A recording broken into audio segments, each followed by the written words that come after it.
into Delilah. Let's go ahead and talk about this episode. Season 1, episode 5, No Good Deed. So you guys, the episode opens up and Delilah is at Leah's apartment. As we can see, the apartment is trampled. It is obvious somebody went in there and messed it up. Delilah is talking to the officers. She's being very, Delilah is. She's doing too much. Oh, you need to go do this and you need to go do that. Basically telling them what to do, and it's like, sis, you're a lawyer and all. Like the officer said, you're a lawyer, so you should know how difficult it is to get a search warrant. Then also, I think one of them said, who do you think you are? She's like, Connolly, Delilah Connolly. And then they're like, oh, like Chief Connolly. And she's like, not that it matters. One thing that stood out to me was when Delilah says, so what do you think? She did all this by herself? Because we know we have to pay attention to the little things that they say that might come back later. And when Delilah asked the officers, what, do you think she did all this on her own? Because they said they have to make sure that they have to see if there's any other fingerprints in the apartment besides Leah's fingerprints. So they can't really do anything until they get more information. When the officers are leaving, Leah throws out Tamara's name. So then they're like, who's that? And then Delilah was like, nobody. So then Delilah was like, oh, why'd you say Tamara's name? She's like, oh, she called me and wanted to meet up. Basically, Leah met up with Tamara. They talked about trying to get her to make a deal, saying this would be the last attempt to get them to, make a plea deal or surrender or something. I forgot what it is.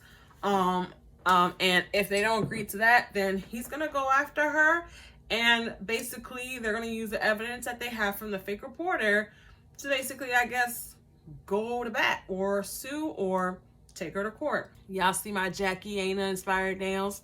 She did a post last night on Instagram, and I liked her color of her nails. And since I was due for a fill, Leah's throwing out there that she thinks that Tamara set her up because it just so happens that while she was on her way back from meeting up with Tamara, her apartment is trampled, and she thinks that Tamara set it up so that when she's out of the apartment, someone could come through. But let's not forget that she walked in on the person that was, going through and rampaging through her apartment. Then we see Tamara is at her place and Casey comes through. Basically, Casey asked Tamara, has she heard from Delilah? Because he spoke to his homeboy, Jamal, and Jamal says she left their date abruptly. So basically, Tamara's kind of like calling her the righteous underdog, saying that she doesn't want to let it go. While Casey's in the shower, Tamara gets a phone call from Delilah asking her to meet in the lounge. So basically, when she gets downstairs to the lounge, Delilah's there and she's like, I can't believe you did this. Someone went through Leah's apartment, took the laptop and the phone. Of course, everybody knows that's what Fred Osborne wanted from Leah, was the laptop and the phone. So she's saying, I don't know what you're talking about. This is the first time I've heard about it, but I'll ask about it. Tamara asked Delilah if they're still on for Monday, and Delilah was like, well, what's on Monday? In a very, very rude way, may I add. And she was like, we're having a date about my wedding. You're still my maid of honor, right? And then, Delilah was like, oh, okay. But, Delilah's being very weird, and I guess she's taking this thing way too personal. Baby daddy Gordon is at his place laid up with his boo. I think her name is Katya. So Katya says she has to go see an apartment with her roommate. And then he said, I'm cool with that. I have nothing better to do. And she gets mad. And then she's like, goes on the whatever, on a little rant. And he's like, okay, I'll talk to Delilah.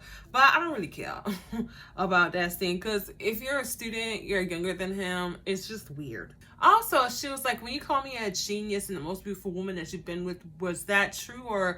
And it's like, how old is she? Nate is in his room and he calls Christine. He wants Christine to come have dinner with him, and she's like, okay, I'll come. And he says, I love you. And she says, bye. And guess who's right next to her? Andre the creep, the big old giant. What's up with the headboard? Is that a headboard? She's a woman and her man was gone for a long time and she needed somebody who was there, and it just so happened that Andre was there. Can we really fault Christine? In a sense, yes, but in a sense, no. The only thing that we're looking at Christine's side eye about is her son. Like, you could feel like your man's not there and you have somebody to replace him, but take care of your son. Be there for your son. Don't forget that you have a son. We see Delilah pull up at her daddy's house and he's outside and he said, "Oh, to what do I owe this visit?" But you already know your daughter all about business. So she wants her dad to look into this Fred Osborne thing. She comes with the files that were mismatched between what the army gave to her brother and what the army has on file. I don't know why I sound so confused saying that, but I haven't watched this show in a minute. So then Daddy asks her if she still has the files because it will be an obstruct of justice if she's still holding on to them, because remember, they are Gary Shay's files that Gary Shay's wife had. So he said it would be a good idea for Delilah to hand over the files, but I didn't like that because I was like, that seems a little weird and a little fishy. Why would you want her to give you the files? I didn't like that. Delilah and Mason are at her house. They're playing cards. Delilah is asking what he found about Rick Patterson. Hasn't found anything. Said that somebody thinks he might be a CIA because normally when people disappear like that, they're probably a CIA, agent. And basically what he said that stood out was that he's like, I know your mom died after your dad left, but he's not the one who killed her. And he also said that you only have one dad, and I had to find out the hard way. So probably Mason's father probably passed away. Mason also invites her to go out somewhere that night, and he said he'll get her a babysitter. And she was like, good night, Mason.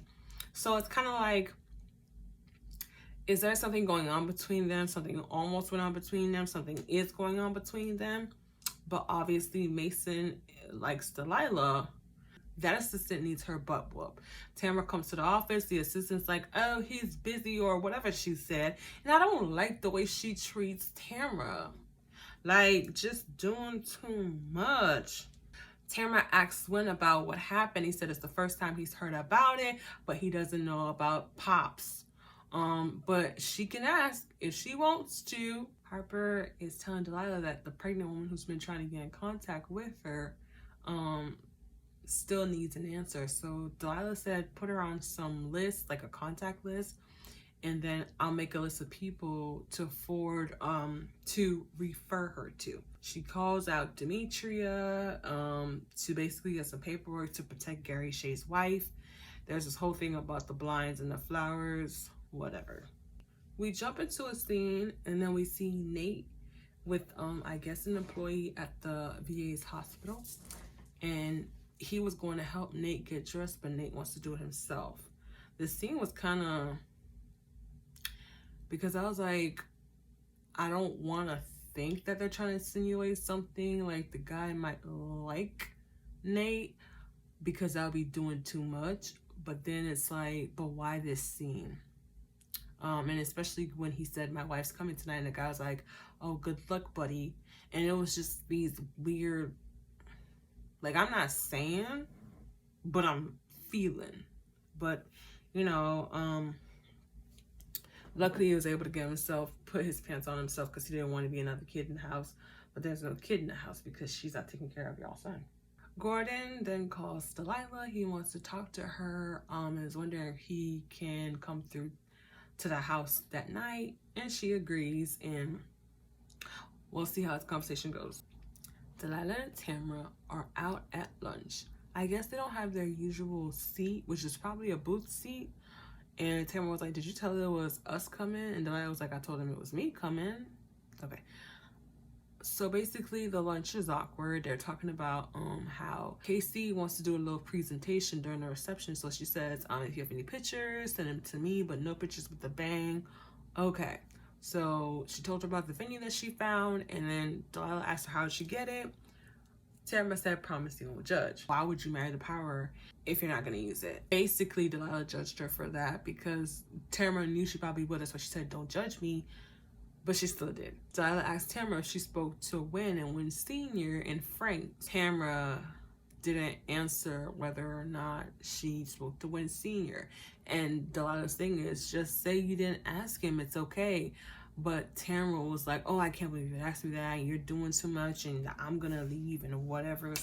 So Daddy is riding in his car, and he gets a phone call from some weird sounding guy, and basically he wants to meet up with Daddy to speak about something at this specific location. So we see the boys, they're talking about, I guess, Fortnite, while Delilah's taking them in. This is a nice scene because it seems like they are getting along. So from them tucking in, then Gordon comes through and he wants to go say hi to the kids. Then we see Nate on his date with Christine because Christine actually does come. He had a rose for her in a Niagara Falls puzzle. And she's like, can you even go on there? He's like, well, I checked and get a boat that's accessible to wheelchairs. So yeah, you can make it happen. Christine also says she's not hungry. Nate wants to work it out and he still loves Christine. But Christine is really kind of like, I don't know what to do. So it's kind of like she's pressured because maybe somewhere deep in there, Christine still loves Nate, but she just doesn't want to be with him because he's in a wheelchair. The daughter excited to see Gordon. She hugs him and says she wants to talk to him. And I guess he speaks to the son too. So basically, we get to the point of why Gordon came through. And Delilah's kind of hurt because I guess this is the reason why they got divorced in the first place, because she found out that Gordon was cheating on her with a student who was a student, Katya, the girl he's currently with. They've been back together for a year and he's gonna allow her to move in. So basically he came through to let her know, like, listen, I'm with this girl. She's gonna move in with me and she's gonna be around our kids. And Delilah said, who kids? Not my kids. Delilah said it'll be a long talk before those kids step foot in that house, because now it's like you're reopening the wound that I had from you cheating on me and breaking our family, and you go right back to the girl that, you know, you was with before. And Daddy meets with Paul, who's an old partner. And what Paul says is, Fred Osborne doesn't want trouble. A little situation can sometimes get really out of hand. That's when people get hurt. So basically, it's shots being thrown. It's a warning being thrown. That's why he wanted me with Daddy in a secluded area in the dark to tell him, watch your damn back. So then we see Tamara and Casey. They're talking about their guests. They're looking over the guest list and, you know, basically deciding who's coming to the wedding and who's not. She's still waiting for a call from Delilah. Then we jump into a scene that I guess Delilah's making eggs and she's with Mason. And they're talking about Tamara. I think this is the part where he was like, y'all need to talk or something. And I think Delilah implied, is it the case, Casey, or the job? Basically questioning Tamara and where she stands. Delilah does call Tamara before midnight, which is their deal with one another as friends since they were younger. So they're talking, and of course it's still awkward. But what was really messed up was when Delilah was like, do you still want me to be your maid of honor? Which I felt like, why would you ask that unless you don't want to be my maid of honor? Like, the character Delilah, I don't like her. I don't like her. She's not a good friend. This is way too much. She's taking this case way too serious. She's taking it to heart. I don't like it. I'm not saying Tamara's any better, but the way that Delilah's acting, I don't like it. Like, if I asked you to be my maid of honor as my best friend, why would you then ask me, do you still want me to be your maid of honor? That means like you don't want it anymore because of what we're having an issue. Tamara was like, you're still my sister. And Delilah's like, you're still my sister too. At this point, I don't think their friendship is gonna make it. The last and final scene of the episode, we see Delilah with Demetria and Harper. So they're going over the prep for the case. Harper, I think, said your dad's here, and then Dad comes through. So Dad's talking to Delilah, and he's like, I'm the one black guy on the police force. They're watching me and basically, you know, getting into it. I guess what him and Paul talked about. And then while he's talking to Delilah, cops come through to arrest Delilah for tampering with evidence and obstruction of justice. Daddy was like, who sent this order? And they said Judge Akers. And I think he said, oh, of course, or oh crap. I don't know. Probably Judge Akers is probably someone who's higher than Dad. I think Dad is like a chief police. So he is a high standing officer. But of course, if a judge ordered for Delilah to get arrested, he's higher than him. So there's nothing he could do. And then Demetria was like, oh, I'm her lawyer. And it's like, you're a lawyer, sis? Anyways, that's it for this episode of Delilah. Thanks for watching my crazy all over the place review, because I don't know, my mind's not, I think it's because of the coffee, but no, I wouldn't be like that, but I'm a little bit off. But thank you for watching. I hope you like it. Please be sure to like the video, comment down below, and subscribe to the channel. Thank you again for watching. Emerald Louu, and I'm out.